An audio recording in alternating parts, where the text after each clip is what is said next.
Hello दोस्तों, राधे राधे। कैसे हो आप सब? आशा करती हूँ आप सभी अच्छे होंगे। स्वागत है आपका फिर से एक नए ब्लॉग में। तो आज का ब्लॉग शुरू होता है भगवान के नाम से ही, जैसे कि पूजा पाठ से। तो यहाँ मैंने पूजा कर ली है और पूजा करने के बाद धूप दीप मैंने लगा दिया। ताज़े फूल भी लेकर आ गई हूँ और ये फूल है रात की रानी के, देख सकते हो आप, सफ़ेद कलर के फूल और इतनी अच्छी खुशबू फूल, मतलब पूरे कमरे में महक हो गई है। इतनी खुशबू आ रही है इस समय इन फूलों की, पूरे कमरे में धीमी धीमी जो सुगंध आती है तो वो पूरे कमरे में फैली हुई है। और जैसे ही अंदर आती है इतना अच्छा लग रहा है। तो यहाँ धूप दीप कर दिए, पूजा कर दी है यहाँ की। ज़्यादा पूजा पाठ तो हम नहीं करते, लेकिन जितना है भगवान के नाम पर 24 घंटे में 5 मिनट तो भगवान का नाम ले ही सकते हैं। वरना हमारे पास इतना भी समय नहीं है कि हम बैठकर भगवान का नाम जप करें, क्योंकि भाग दौड़ इतनी है लाइफ में कि मतलब भगवान के लिए तो हम समय निकाल ही नहीं पाते। बस यही कुछ क्षण होते हैं जो हम भगवान के नाम पर समर्पित कर देते हैं, जिससे कि हमारा दिन की शुरुआत होती है।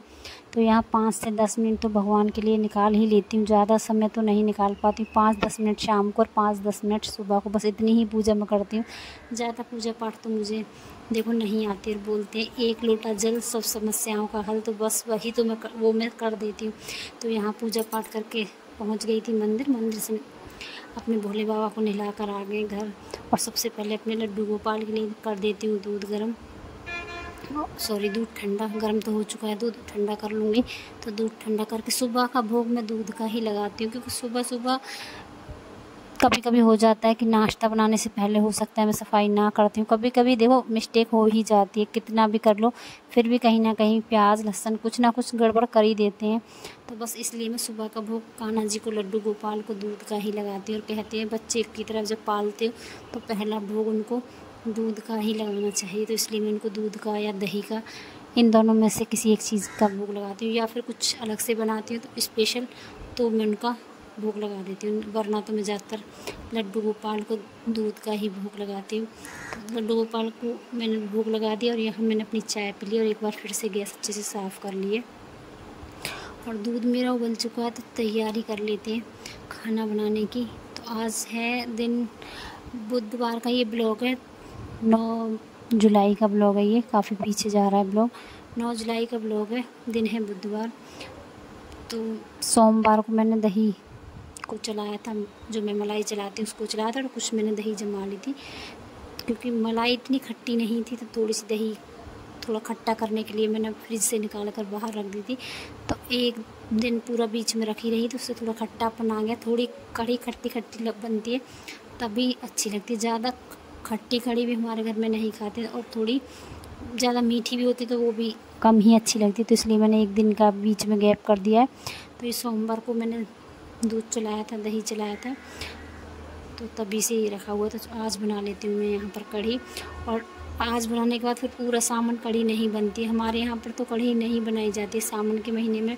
विचार मानते हैं, क्या परंपरा है वो मुझे नहीं मालूम है, लेकिन विचार माना जाता है कि सावन के महीने में कढ़ी नहीं खाई जाती, बैंगन नहीं खाए जाते। कई ऐसी सब्जियाँ जिनको सावन के महीने में नहीं खाया जाता है। तो कल है गुरु पूर्णिमा, तो इसलिए मैंने आज कढ़ी बना ली है, क्योंकि परसों से लग जाएगा सावन। तो ये ब्लॉग ज़्यादा लेट जा रहा, वरना तो सावन तो देखो लग चुका है। तो यहाँ बना लेती हूँ मैं कढ़ी। तो कढ़ी के लिए मैंने पकौड़े उतार कर रख लिए, फटाफट कढ़ी को भी मैंने डाल दिया छौंक पर।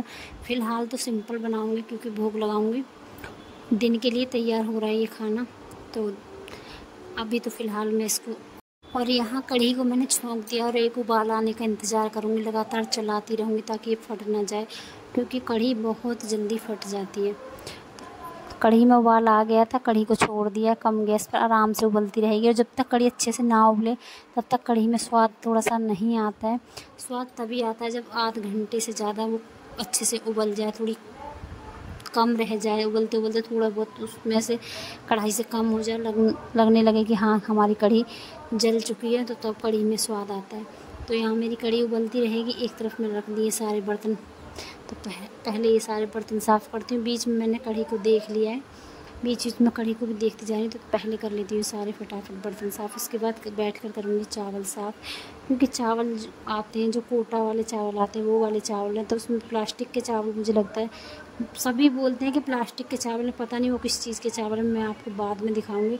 अगर आराम से बैठकर देखो तो काफ़ी समय लगता है इन चावलों को बनाने में।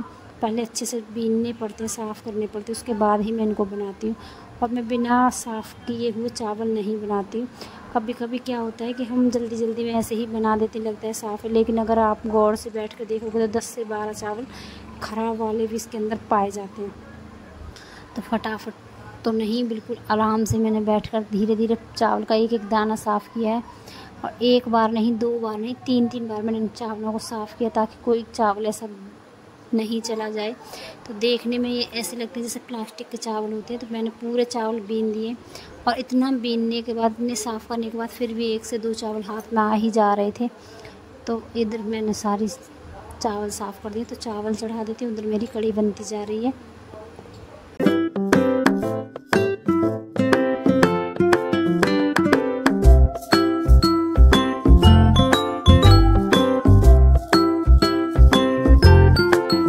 यहाँ मैंने 2 से 3 पानी से चावल को अच्छे से धो लिया और चढ़ा दिया है गैस पर।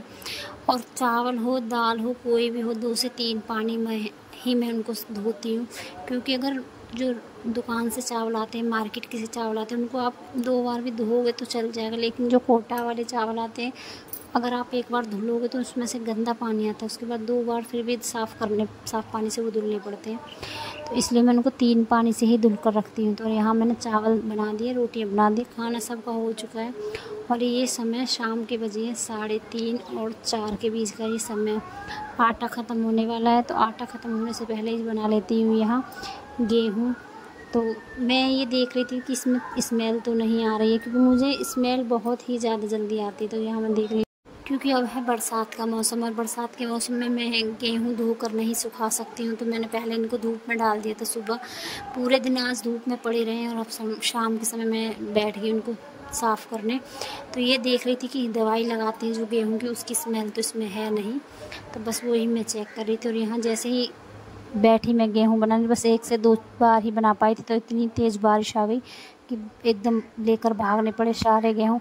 फिर एक साइड में बैठकर बनाए, लेकिन वहाँ तक भी पानी पूरा भर चुका था। और कुछ देर बाद फिर बारिश बंद भी हो चुकी थी। तो फिर उसके बाद मैंने गेहूँ को नहीं बनाया। उसके बाद मैंने अगले दिन थोड़ी सी जगह साफ़ करके तब मैंने गेहूँ तैयार किए थे।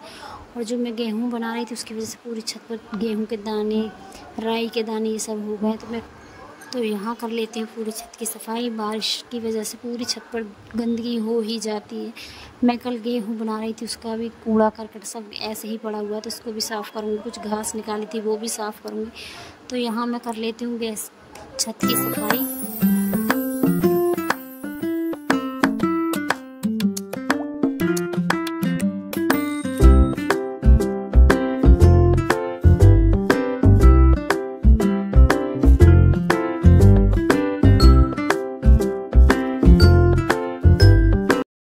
और यहाँ बच्चे जा चुके हैं स्कूल। अब दोनों बच्चे जा चुके हैं स्कूल, और अब लगती हूँ मैं अपने घर के बाकी कामों में। तो आज का व्लॉग आपको कैसा लगा? अच्छा लगा हो तो लाइक, सब्सक्राइब, कमेंट ज़रूर करना। तो बच्चे जा चुके हैं स्कूल, फटाफट ही सारी छत साफ़ करूँगी। और धूप देख सकते हो, धूप आने लगी, तो कोशिश करूँगी जल्दी जल्दी यहाँ से काम पूरा साफ़ करने की कोशिश करूँगी, जल्दी से जल्दी यहाँ की सफाई कर लूँ। तो फटाफट यहाँ की सफाई करने के बाद अभी मुझे अंदर भी काम करना है। अंदर बिस्तर पड़े हुए, पोछा झाड़ू सब हो चुका है, लेकिन बच्चे लेट उठते हैं, इधर से उधर सामान गिरा कर गए होंगे, तो वो भी समेटना है। तो अंदर मैं आपको दिखाऊंगी क्या क्या समेटना है। तो आज मैंने सोचा है जितने भी गमले रखे हुए हैं, कुछ गमले खाली ही रखे हुए हैं, तो इनको सबको साइड में लगा दूँगी। क्योंकि फूल पत्तियाँ तो फूल तो बिल्कुल है ही नहीं, क्योंकि बीच में जो गर्मी पड़ती है मई और जून की, उसकी वजह से सारे फूल पत्ती सब झुलस जाते हैं। बस एक एलोवेरा और तुलसी माता मेरी हो रही हैं, बाकी कुछ भी नहीं। तो सारे पेड़ पौधे जितने भी गमले खाली होते सबको मैंने उठाकर एक तरफ रख दिया है, क्योंकि वज़न पड़ रहा था इस साइड भी। तो इसलिए पूरी छत का सारा सामान हटाकर साइड में रख दिया। और यहाँ अभी आप देख सकते हो कितनी गंदी छत हो रही है। तो यहाँ पूरी छत को साफ़ कर लेती हूँ, और उसके बाद चलते हैं अंदर, क्योंकि अंदर सारा काम अभी कुछ काम हो चुके हैं अंदर के, और कुछ काम अभी पड़े हुए हैं। और धूप निकल चुकी है, तो जितने भी रात वाले शाम वाले कपड़े थे वो सब फैला दिए। और आधी छत को मैंने साफ़ कर दिया और आधी छत को करूँगी अब शाम के समय साफ़, क्योंकि धूप तेज़ होने लगी है और बिल्कुल भी नहीं रुका जाता तेज़ धूप में। ऐसे लगता है जैसे कोई कीड़ा काट रहा हो या चींटी काट रही हो, इतनी तेज़ धूप लगती है। तो चलो यहाँ फटाफट अब ये जो बिस्तर समेट कर रखे हैं ये समेट देते हैं, बेडशीट को झाड़ लेते हैं। और मुझे कुछ ढूंढना था तो बेड भी मुझे खाली करना है। तो चलो आज का ब्लॉग अब यहीं पे समाप्त करते हैं, मिलते हैं अब अगले ब्लॉग में। तब तक के लिए राधे राधे।